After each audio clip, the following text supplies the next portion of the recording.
A to the K. To the K. To the K. Coming up tonight on the Ringside Report. We have the former WCW and TNA star Daphne, sadly passing away this week. We also have Lana teasing that she is headed over to AEW.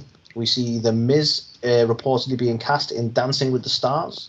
We have a backstage update on the future of The Rock in WWE. We have WWE still undecided about the draft. We have WWE again reportedly cuts catering as part of their budget cuts. We have an Olympic gold medalist in Gable Stevenson reportedly signing with WWE. Could he be the next Kurt? Could he? We have Vince McMahon being absent from the most recent SmackDown and Raw shows. We have Cody Rhodes set to return this month. Yay. We have WWE and their reaction to CM Punk, Adam Cole, and Daniel Bryan all joining AEW. That's what we have in the news this week. Carl, do you want to kick us off with, unfortunately, the sad news this week of former WCW and TNA star Daphne? Yeah, this was a horrendous way to start the week, I think, for anyone who is part of the wrestling world or anyone who follows wrestling. Obviously, former WCW and TNA star Daphne has passed away at the age of 46 under just terrible circumstances, really. So some video was leaked of her Instagram live that she was doing at the time, which appeared, she was very kind of distressed, and it looked like she had a gun. And she was saying some things that got a lot of people worried, basically, and was saying things like she wants her brain to be donated to, this hospital and so on and so forth. And a lot of the wrestling community were kind of very worried and reached out and tried to basically contact the police and get them to go and to visit her place of residence, etc., etc. And it was kind of a really horrible 12 hours or so there, where at the point where people had seen this and were trying to get information and get people out there was just silence for the longest time. And I think a lot of people were hoping that just meant that they got there and everything was okay, and other people were fearing the worst. And then unfortunately we had the news broken to us by Shimmer Wrestling, who said that we are very sad to have to announce the passing of Sharon Spurrill, aka Daphne Unger. We are posting this at the request of her family. Please respect their privacy at this trying time. So yeah, it just, I don't know. It was clear. It was clear that she'd been going through some mental health issues over the past few months and years, and she had a lot of close friends in the wrestling world, and I think it's such a sad ending to somebody who brought happiness to so many people. And I don't know what else to say other than if anyone who listens to this, even just know that that's not the only answer, that's not the only way I think way out or resolution. So no, I think it's a great point you make, Carl, because it is a very, very horrible and sad situation, but look at how well thought of and how loved she was, and like you say, unfortunately, and I'll never truly sort of understand how these things happen, but she's got to that mindset, and she got to that point where that seemed like the option to take, and it's incredibly sad. But I mean, just look at how loved she was, and people trying to help. And it's ended very unfortunately, but you say this, it's. I think as well, what was so harrowing about the videos and the things she was saying is that she, was constantly talking about how alone she was and how alone she felt, and how she felt like there was just nothing else out there, and everybody goes through stuff, and there's always someone here, there's always someone to listen, and. It's just really important that you do reach out, and even if you think you have things under control, and there are places that you can reach out to. I think, Carl, you shared on our social media the numbers for both the US and the UK, but there are people you can talk to if you're feeling any sort of low, really, that you need to talk to someone. Yeah, you're never alone in this world. talk to us. Our DMs are open. Like literally, if you're listening to this right now, message us. If you're ever feeling low, feeling down, we're here. We're here for you. That's what we do. We're trying to give back to wrestling fans and to enjoy this as friends as well. And anyone who listens to this is a friend of ours. So that's yeah, it. And that's why it is a wrestling community. At the same time, we're all fans. We all have that common ground straight away. So even if you just want to talk wrestling, it's all good. Yeah, but I just think from the A2theK Wrestling Show, just a big big heartfelt kind of just commiserations to Daphne's family and friends, and we know what a say. Yeah, it's one of them. Like they've asked everyone sort of respect their wishes at this time, so there's we don't want to sort of talk too long and too much on it. I know there's so many places reporting it, but that awareness is key. And like you say, we needed to sort of raise that, I suppose. And like you say, there's not much else we can say on that, really. Incredibly sad news. Yeah, definitely. So, Carl, moving on as best as we can. The next one we have is Lana, formerly of WWE. Put up a bit of a tease and a very sort of heavy hand as to where she might be headed, and that was via her Instagram. She put a picture of herself posing with boxing gloves on, with the line read, like 90 days is up, or maybe almost up, I can't quite remember. And then in the you know what that means, which is a line that's used frequently by a certain promotion. So it seems the logical move that the suggestion is she's going to be headed to AEW. Makes a lot of sense. Obviously, that's where Miro is, who is her husband. So naturally, it kind of felt like she was probably going to go that way anyway. But yeah, we got this quite a blatant hint, really, that's where she's headed. I don't know how soon we're going to see her, but if the 90 days is up, then it could be literally any time now, any show now.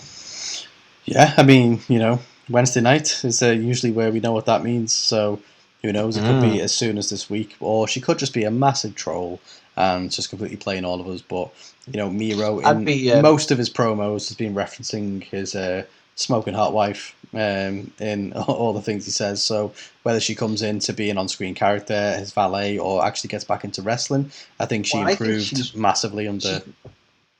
She wasn't bad in the ring, but I think she's always preferred. Because I was given to understand when she was doing that whole storyline with Bobby Lashley that she was trying to break into more of the soap opera acting and away from wrestling. So if that's the kind of approach she wants, and she wants to do more of that sort of on-screen character stuff, then I don't think it'd be a bad thing at all for her to be there in that sort of capacity. No, I mean, she's definitely got charisma, as the ravishing Russian that she was, and even in the kind of later stages of her WWE career, she always had the charisma and the character work down. I think she improved in the ring quite a bit over the last few years. So I think it was really hard to see that in the last few months because all she did was get slammed through a table every week. But yeah, that was true. But each and every time she got slammed through that table, it was better and better every time. But no, I think I wouldn't be against her rocking up. I think she's a good character. I think obviously Miro's a legend, and obviously it's his wife, and they work well together as well. So yeah, I'm excited to see if she does rock up, or whether she's just teasing us like the big troll that she could be. Indeed. So we'll see.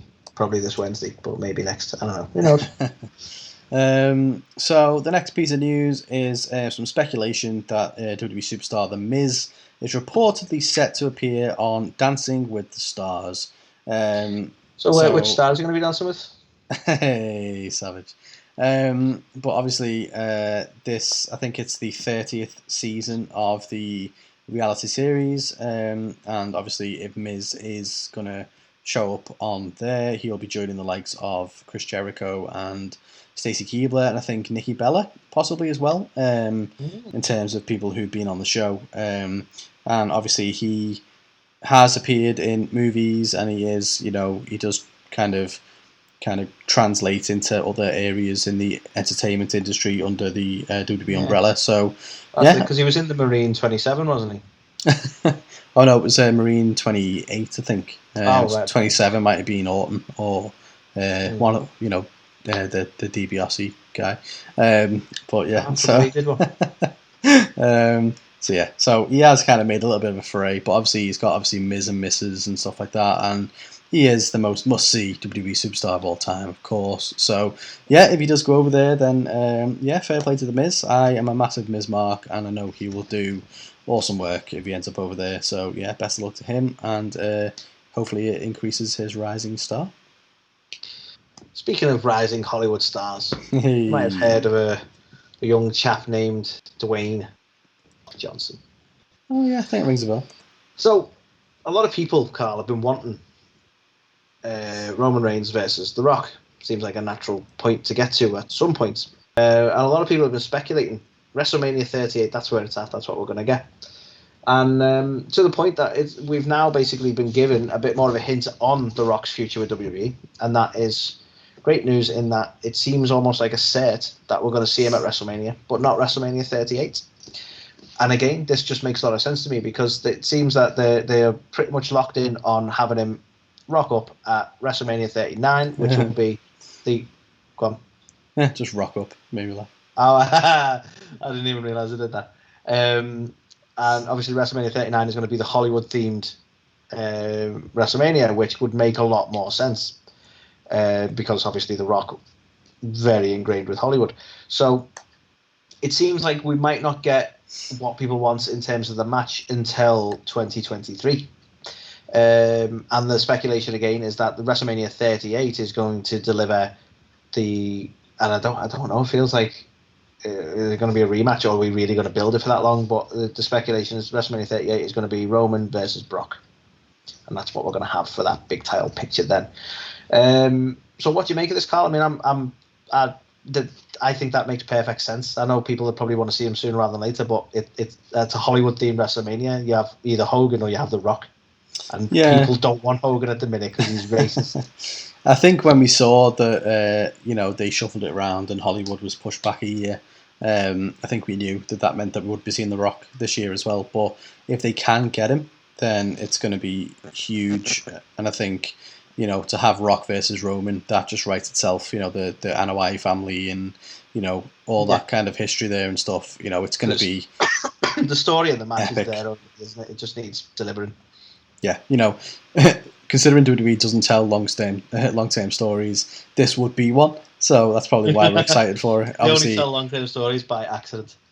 Yeah, so obviously the stuff at the Royal Rumble and stuff like that, and then coming back, and Roman could come out and be like, I only got that reception because of you, and they didn't want to see you back because you're a part-timer, and the whole thing.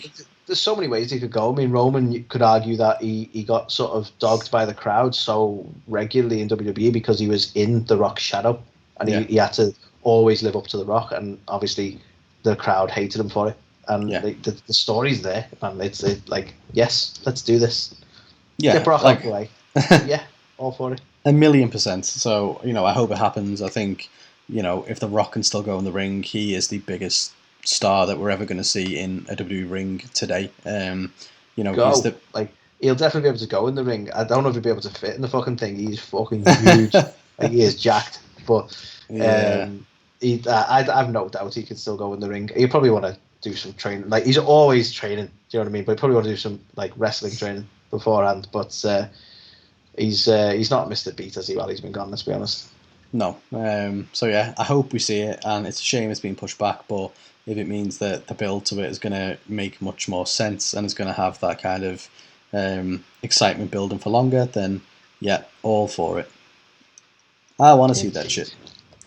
And speaking of shit we want to see, so WWE has been planning a draft now since, what feels like forever. Now the plan is that it might happen in October, so next month.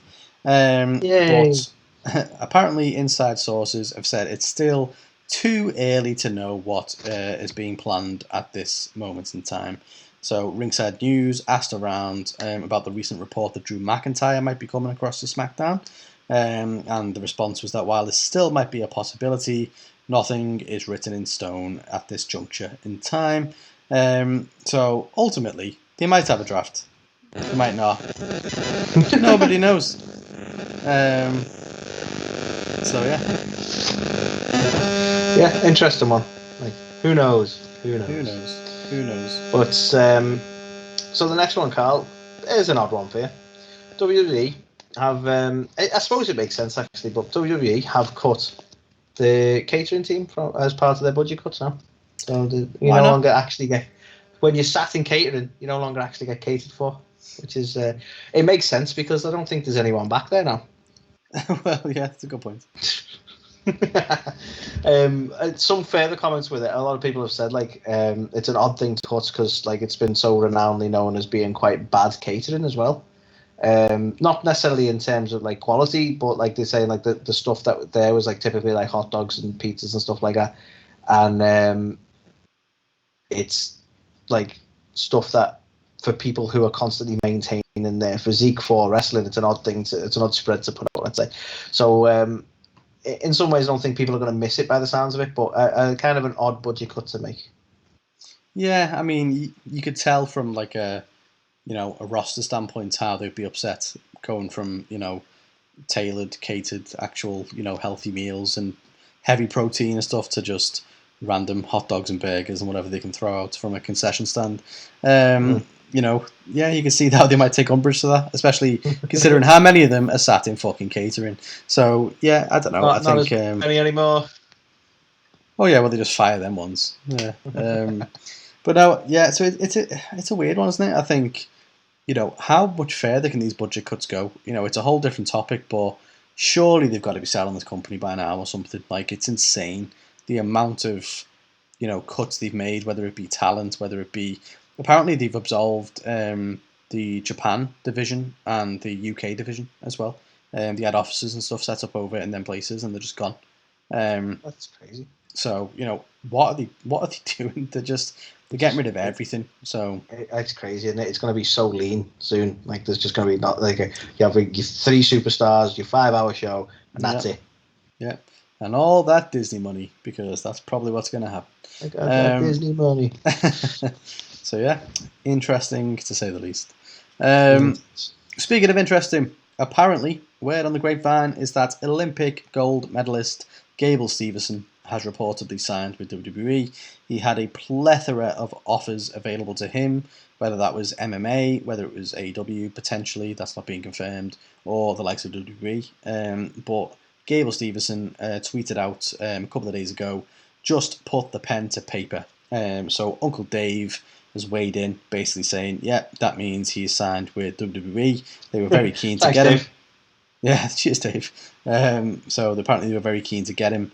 And yeah, that seems to be where he's going. So yeah, will this mean, Do you know what? Like, no disrespect, Dave, right? We've seen Olympic gold medalist Kurt Angle rock up and prove to be an absolute star. That doesn't necessarily mean the same thing with every Olympic gold medalist. And I find it mad that they were so keen to sign Gabe, yet they've officially said like, oh, we don't consider it a great loss losing Adam Cole. So you've got someone who can go in the ring and is charismatic to someone who you're actually going to have to find out about. And he very well could be, but we don't really know yet, do we? No. But he's obviously got he's got the that kind of wider reaching fame. Like more people will know who he is because he's a US Olympic gold medalist with a broken freaking neck. I don't think he did. I think only one guy did that. I think adding to this as well, I believe his brother was one of the recent named additions at the Performance Center as well. So again, adding more credence to the fact that he will have signed with WWE. So yeah, interesting. Not a bit of credence, yeah. A bit of Creed as well. My Sacrifice, always good. But yeah, interesting stuff. So next one, Carl, and a fairly speculative one. It's been noted Vince McMahon has been absent from the most recent SmackDown and Raw. And this has come hot on the heels of the previous week. He was said to have been at Raw and was known to be angry and loud as far as the quotes go. He was pissed off. In fact, some people even said more pissed off than they've seen him in a long time. And now he's no-showed the next ones and left Bruce Pritchard to run the show. Some people have even commented that SmackDown actually ran smoother for not having Vince involved. So let's speculate. Where's Vince gone? Why is he not there? What's happened? I honestly, I don't know. Like, like joking aside, and I don't want to put somber tones on this. I hope he's okay. Like, Yeah, because he's he's getting very on, hands-on, right? very hands-on. Um, So he's like yeah, normally whenever he's missed a show, he's always still dialed in and like phoned up and stuff like that. But there's not been any kind of speculation that he's done that this time. So it seems very weird for him to just step away for one show, never mind two.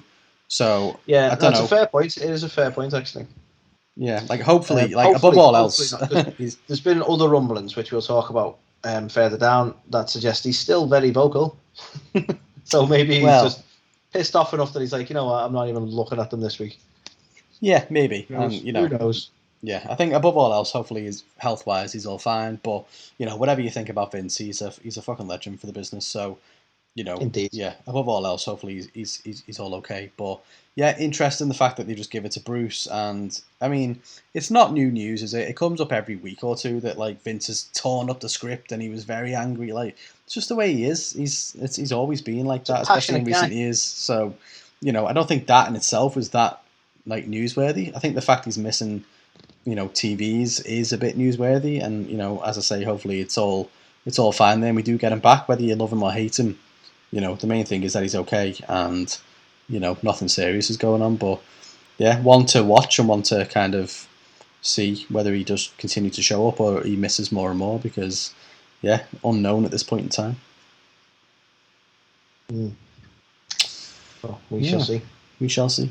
So the next one, Cody Rhodes, as we know, has been away for a couple of weeks now, off the back of the feud he had with Malachi Black.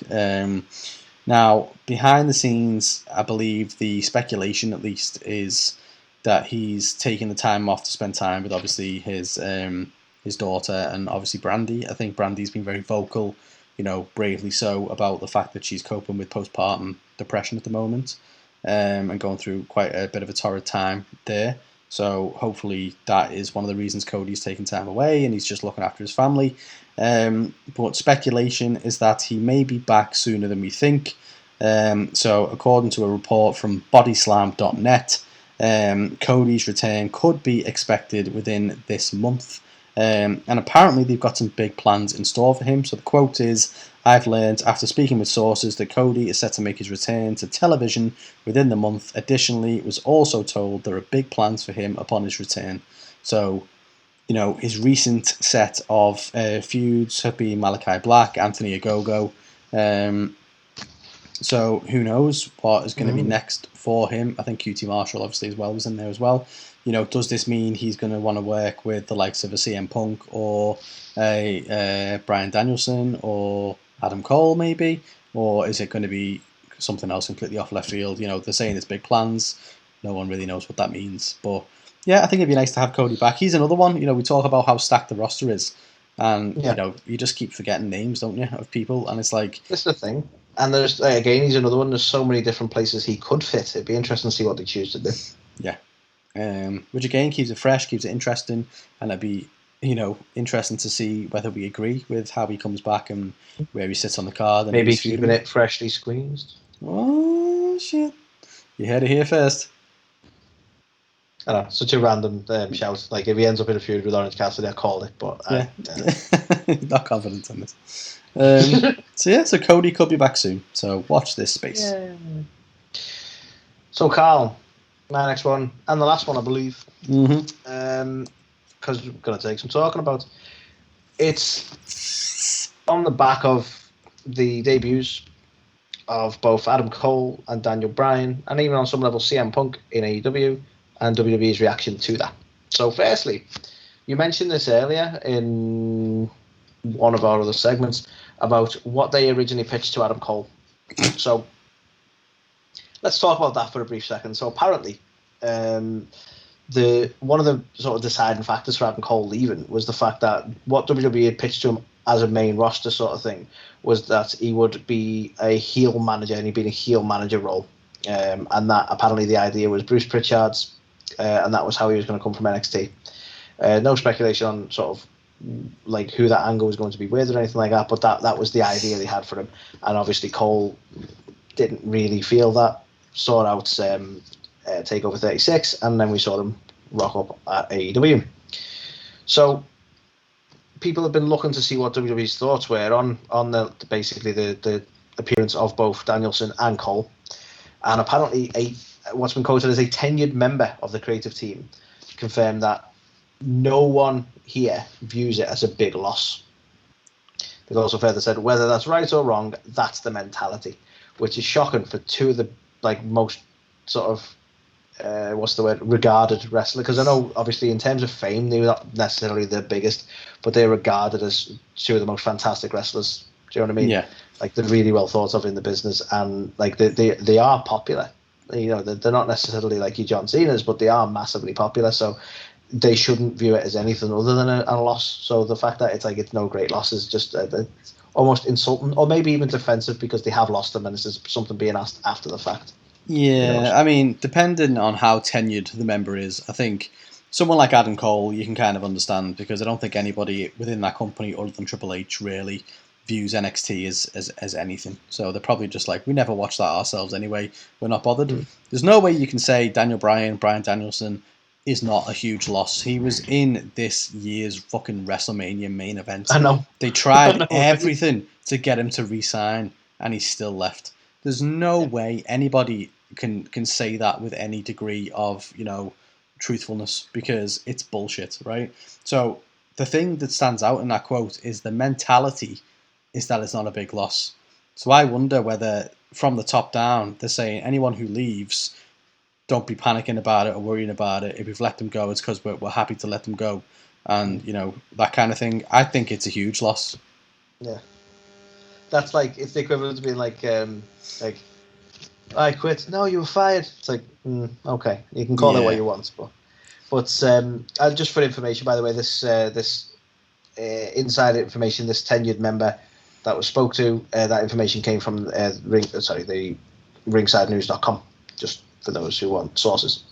And additional information that came from a reporter from Ringside News, which I find interesting because we've had almost the contrary been told to us, in that apparently WWE have suggested that they had no interest in CM Punk, and had not sought to sign him at all. And they actually even were said to have said, let's let CM Punk be AEW's headache, which is interesting because it has been heavily suggested that they were putting some massive effort into signing CM Punk and could not reach it again. In fact, CM Punk, I think, has been quoted as saying that's, I say quoted, I can't remember exactly what he said, but he said they were too interested in playing games, which is one of the reasons he didn't sort of enter into any sort of negotiation or suggestion with them. So it's almost the contrary to that they're like, no, we weren't interested in him anyway. Again, almost feels like defensive responses to suffering some major blows, really, in all fairness.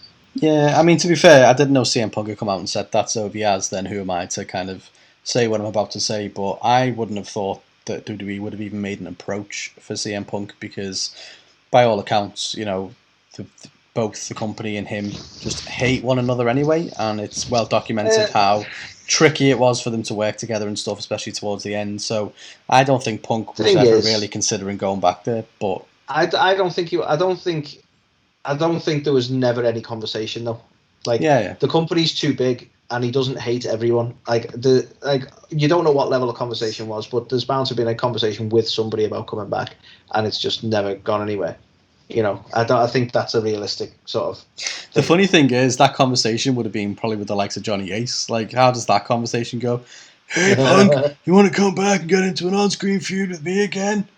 No. No, I don't. Hello? Maybe we can bring back Kevin Nash, pal. LOL. I thought he was dead.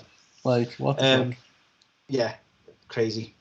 And then lastly, we've got another little bit after this, but apparently WWE President Nick Khan, who's making a hell of a name for himself with this company, has said that basically they're not looking at AEW, they're not interested, they are just carrying on like a racehorse with their blinders on.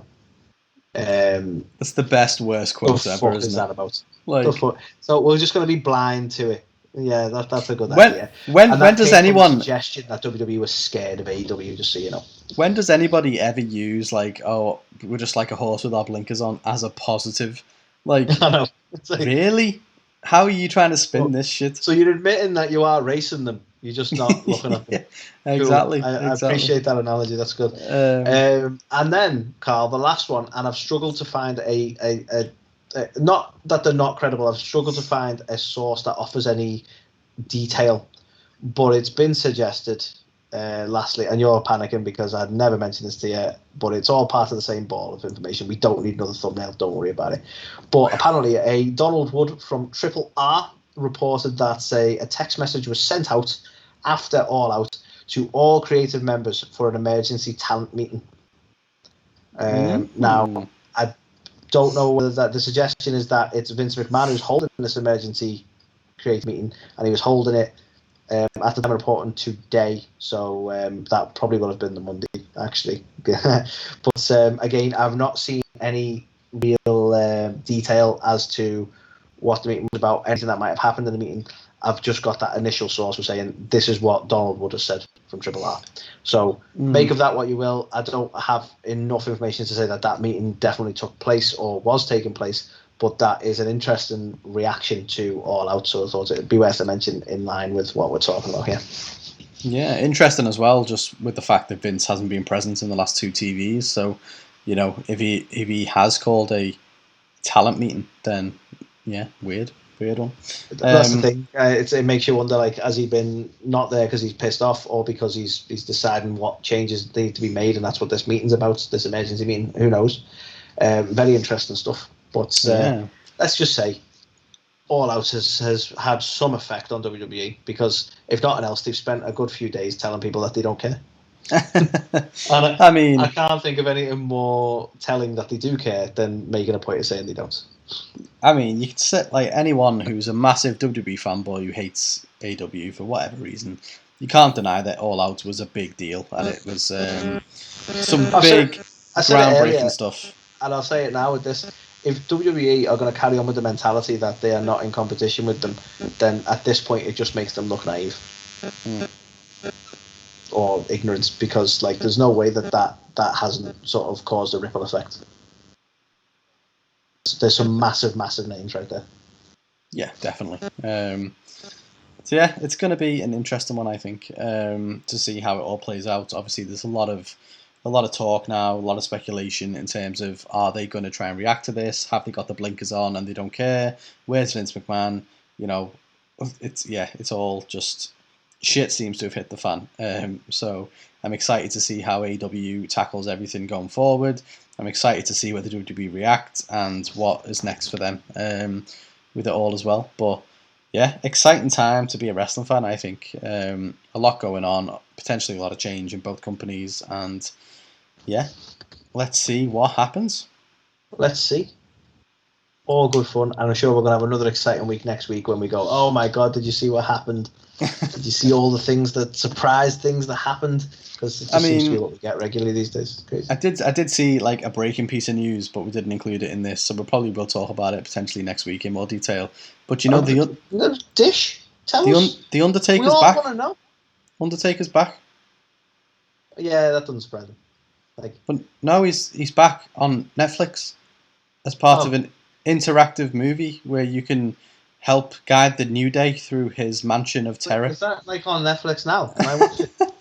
I definitely watch that. I think it's coming out in time for Halloween, so we'll probably report on it in more detail. Cool as fuck. When more stuff comes out. It makes sense because I remember reporting a little while back that Undertaker had signed a surprisingly long deal with WWE, and then it just seemed like he'd retired. So we were like, what's the deal? So stuff like that makes a lot of sense. He's been involved with that WWE Treasures, which I don't know if you've seen Undertaker episode of that. Yeah, I've seen that.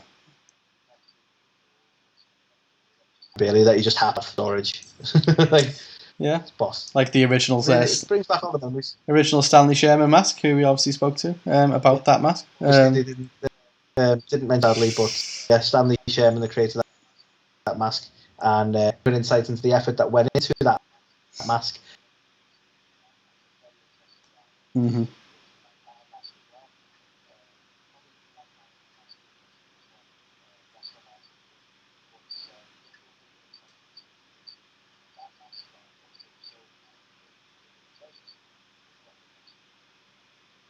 All the goss.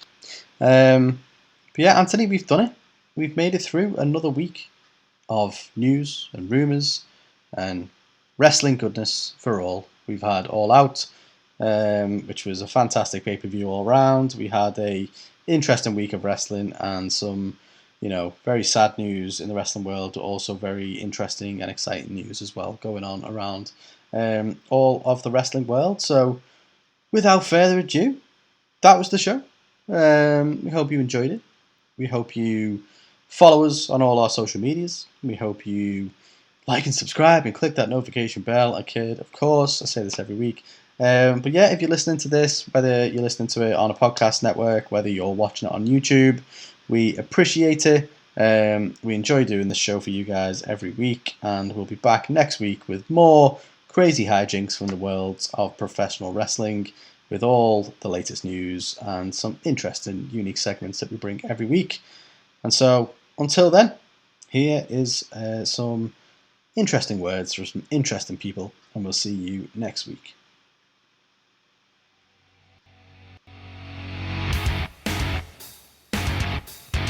You're watching or listening to A to the K. The A to the K. A2theK. A to the K. A to the K. A to the K. These guys are awesome. Check it out. Check it out. Change your life. You'll be thanking me later.